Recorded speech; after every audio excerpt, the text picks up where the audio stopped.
Est-ce qu'on a fait vraiment le point? Les GRH doivent ouvrir l'œil. Parce que je sais que les premiers marteaux, ça va commencer par eux. C'est sérieux. Les gens ne maîtrisent pas les effectifs. Et sciemment fait. Partez dans les ministères, vous demandez les effectifs et la position, on ne peut pas vous donner. Voilà la situation au Burkina Faso. On veut recruter. On ne nous amène même pas combien partent à la retraite, combien peut-être ont démissionné, ou peut-être des cas de décès. Il faut ces statistiques-là pour exprimer le besoin. Maintenant, chacun est assis de façon mécanique, il reconduit seulement. Il reconduit. Ils auront un délai. S'ils n'ont pas pu le faire, ça veut dire qu'ils sont incompétents pour faire leur travail. Oui. Vous êtes dans les quartiers, dites-moi, combien de fonctionnaires vous connaissez sont couchés chez eux? 24 sur 24, ils sont à la maison, ils font ce qu'ils veulent. Parce qu'au bureau, ils sont 2, 3, 4 dans le même bureau. Et ils se relèvent. Et même ça, le travail n'avance pas. C'est pas bien. Mais ça, c'est le travail des RH. Il faut qu'on maîtrise les effectifs, qu'on sache pourquoi on doit recruter.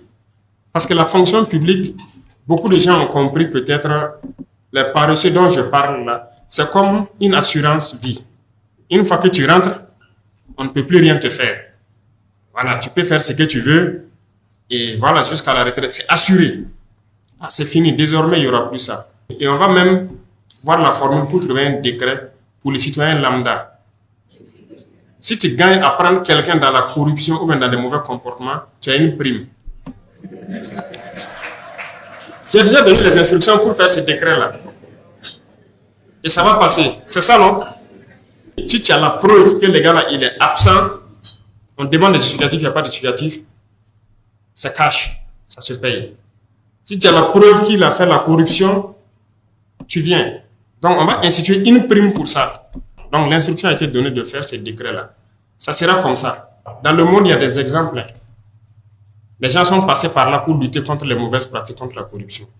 Pourquoi tout le monde va venir dans la fonction publique? Voilà l'autre partie de la réflexion. Après le pourquoi recruter, pourquoi tout le monde vient dans la fonction publique?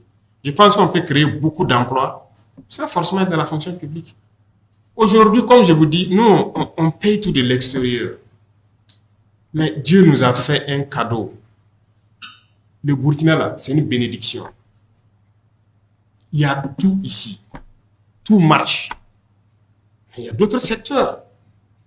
Il faut qu'on oriente les jeunes vers ces secteurs-là.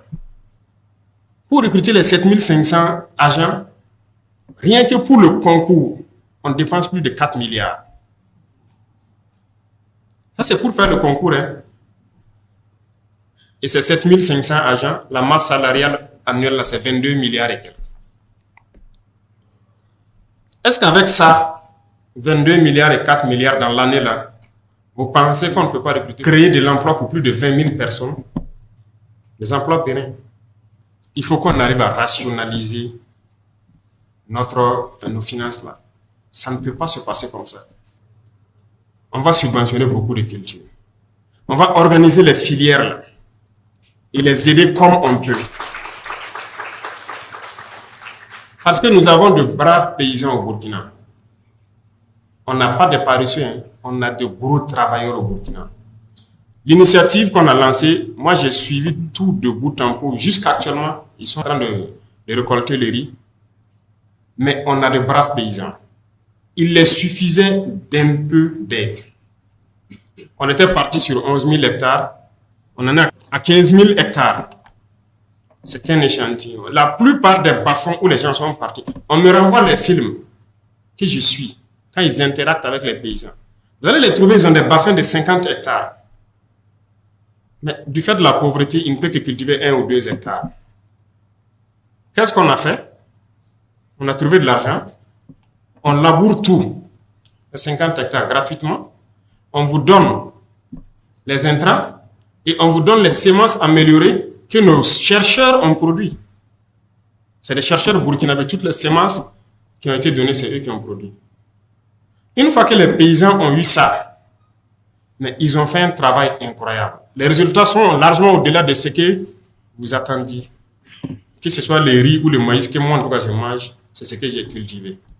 Ça vient de la terre du Burkina et je ne vais plus manger de riz importé. Ça, c'est fini. Et les gens sont en train de récolter actuellement. Les paysans sont dépassés. Ils disent qu'ils n'ont jamais vu ça parce qu'actuellement, ils vont manger à leur faim, tous ceux qui ont pu bénéficier de ce programme. Ils pourront payer l'école de leurs enfants. En tout cas, ils ne vont plus tendre la main aux autres. Parce qu'au Burkina, le système, c'est quoi? Quand quelqu'un est fonctionnaire dans une famille, c'est lui qui gère toute la famille. Mais pour qu'on n'inverse pas le système, que le salaire de fonctionnaire soit pour lui, il faut que les villageois aient à manger. S'il n'a pas à manger, il va venir vers vous. Mais souvent, on est là, c'est ça qu'on met comme argument. Ah non, derrière un fonctionnaire, c'est plusieurs personnes qui sont là. Hein. Nous, on veut casser avec cette routine. Il n'y a plus personne derrière lui, c'est sa famille. Il faut qu'on trouve du travail aux paysans aussi. Donc, actuellement, la tendance, c'est de tout faire pour que les paysans soient indépendants financièrement. L'initiative a donné un coup de pouce, on a vu, c'était une expérience. L'offensive est lancée actuellement dans la campagne sèche, parce que l'offensive était prévue derrière la campagne humide, mais on a tout fait pour commencer en campagne sèche. Déjà, ça promet très bien. Si ça prend comme on le souhaite, mais c'est fini. Les producteurs sémenciers, nous avons les meilleurs producteurs sémenciers d'Afrique. Vous ne saviez pas peut-être, hein? Moi aussi je l'ai appris, je les ai rencontrés, qui vendent partout en Afrique les semences, les Burkinabés. Beaucoup de gens ne les connaissent pas. Ils produisent ici et ils vendent un peu partout en Afrique. C'est eux qui ont produit les semences qui sont en train d'être utilisées actuellement. Ça veut dire qu'on a du potentiel. Il y en a, il faut les valoriser, c'est tout. Il faut donner à travailler à la jeunesse. Et je ne pense pas que c'est dans la fonction publique forcément. C'est un débat qui va se mener. Il faut de la communication pour sensibiliser. Et à nous de pouvoir créer les emplois nécessaires pour que les jeunes puissent s'épanouir. Tout le monde est là, c'est juste la fonction publique. Non, il faut qu'on change la donne. Il y a beaucoup de secteurs d'activité. Donc, en pensant aux plus démunis, ça nous amène à changer la conception des choses. Le monde paysan qui souffre beaucoup, le combat est orienté vers eux. Aujourd'hui, nous sommes en train de creuser plein de forages à grand diamètre pour qu'ils puissent cultiver et travailler toute l'année au lieu que ça se limite à la saison pluvieuse. Il y a un programme de 136 forages à haut débit. Donc, les réalisations ont commencé. Je pense que plusieurs forages ont déjà vu le jour. Et ça va continuer pour que nos paysans puissent travailler. Et je pense que c'est ça le plus important. Et chacun d'entre vous, quand vous êtes dans votre bureau, il faut toujours penser à ces pauvres paysans-là. Il faut qu'ils arrivent à vivre dignement pour que vous n'ayez pas chaque fois, à chaque fin du mois, penser à envoyer quelque chose là-bas. C'est eux-mêmes qui vont vous envoyer des poulets et des vivres pour vous soutenir. Parce que normalement, la richesse est au village. Mais le système a fait que c'est inversé. Actuellement, on a acquis des missiles beaucoup plus puissants. C'est ce qui a été expérimenté à Djibo. Que ces missiles étaient beaucoup plus puissants que les autres qu'on utilise. On en a acquis 2, 3, 5, 10 fois plus puissants. Et il y en a qui continuent de venir. Quand vous dites, on dit on commence le développement de la guerre parce qu'en réalité, l'équipement terrestre, là, c'est maintenant que ça vient. C'est au cours de l'année, là, beaucoup d'équipements vont venir pour la protection et pour la manœuvre. Donc, la puissance de feu va s'accroître considérablement au cours de l'année. Donc, les cotisations que vous voyez, rien que les petits missiles, ça ne suffit pas. Mais comment on fait pour payer les VDP? Comment on fait pour les équiper? Comment on fait pour équiper le reste de l'armée? Est-ce que vous savez?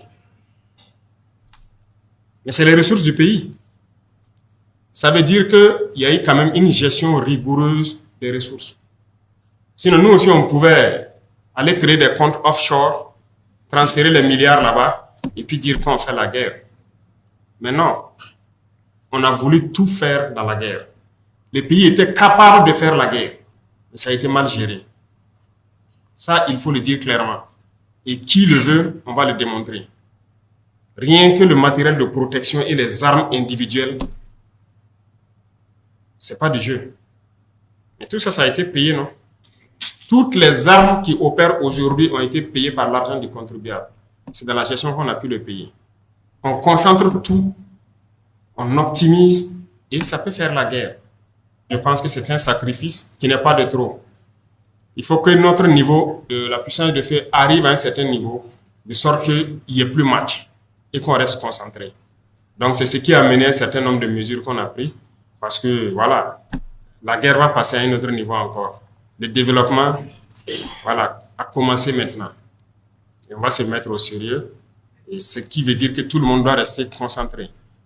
Beaucoup d'autres combats seront menés, et comme je parlais d'esclavage, voilà, vous avez entendu parler des sociétés de placement et autres là. Voilà, on va s'attaquer à ça aussi. C'est de l'esclavage. C'est de l'esclavage. Vous créez votre société, l'entreprise est là, il veut recruter, oui, il peut faire appel à une société de, voilà, de recrutement, il recrute le personnel pour lui, selon des critères bien fixés. Mais qu'est-ce qui se passe? Lui, il veut un travail dans une entreprise, il se fait recruter par la société. L'entreprise le paye par exemple 300 000 le mois, la société le paye 80 000. Et il garde le reste. C'est ce qui est là. Les gens ne veulent pas changer leur comportement, on va s'attaquer à ça. Et il y en a plein partout. Causez avec les jeunes, ils vous diront. Vous trouvez que ce n'est pas de l'esclavage? Le gars, il travaille et c'est l'autre qui récupère tout. Et généralement, même, on ne le déclare pas à la caisse. Il est blessé, on le limoge. Il part à la retraite, il ne sait plus quoi faire. Il y a de l'esclavage que nous-mêmes, on s'administre. La dernière fois, la mairie a payé les travailleurs saisonniers là. Vous avez suivi ça? C'est de l'esclavage qui s'est passé. En 2022, dès octobre, ces gars-là se retrouvaient vers la résidence. Chaque matin, moi, je sortais, je les voyais et je les ai fait rencontrer pour comprendre. Quand ils ont expliqué leur situation, voilà. Mais pendant ce temps, des gens fêtaient leurs milliards à la mairie ici. Pendant qu'il y a des travailleurs, d'autres sont décédés. Que vous torpillez. C'est normal ça. Donc quand on va s'attaquer à des gens, il faut que tout le monde comprenne. Même si c'est votre cousin, c'est votre frère, il faut que vous compreniez. On ne va pas permettre à des gens d'esclavagiser des Burkinabés. Il y a beaucoup de mots dans notre société. On ne peut pas finir de parler de ça. En tout cas, vous allez entendre beaucoup de bruit, que ce soit dans notre milieu ou dans d'autres milieux, parce qu'il y a beaucoup de mots. Hein. Voilà, il y a beaucoup de mots et on va s'attaquer à ça.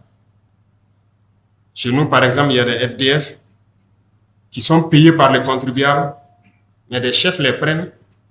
Ça veut dire, lui, il est riche, il veut une sécurité. Au lieu d'aller prendre la sécurité privée, le chef prend ses éléments, il met en location. Voilà. Et lui, il prend l'argent. L'argent ne part pas au trésor. Il y en a plein. Et on va s'attaquer à ça. Donc, vous allez entendre du bruit. On profite de le dire ici. On va s'attaquer à ça. C'est pas normal que les contribuables payent et que des gens prennent, ils louent et ils prennent l'argent. Ces gens-là doivent aller combattre. Ils ne doivent pas rester ici en ville. Si quelqu'un veut sa sécurité, il y a sécurité privée. Ou si on doit le mettre à la sécurité de quelqu'un, l'argent part au trésor. Parce que c'est ça qui doit servir à payer. Donc, ce qui veut dire qu'on va toucher à la soupe de certains. Ils vont commencer les manipulations de tout genre. Celui qui est malin, qu'il s'en écarte. Celui qui n'est pas malin, il rentre dedans. On va fouetter avec tout le monde. Voilà. Parce que la patrie ou la mort, là, c'est pas un slogan. Ça a tout son sens. Et c'est maintenant que le sens réel de ce slogan-là, vous allez comprendre. C'est la patrie ou la mort. Soit on gagne pour la patrie, ou bien on meurt. Mais nous allons vaincre. C'est ça le plus important. Ok, merci à tout à l'heure.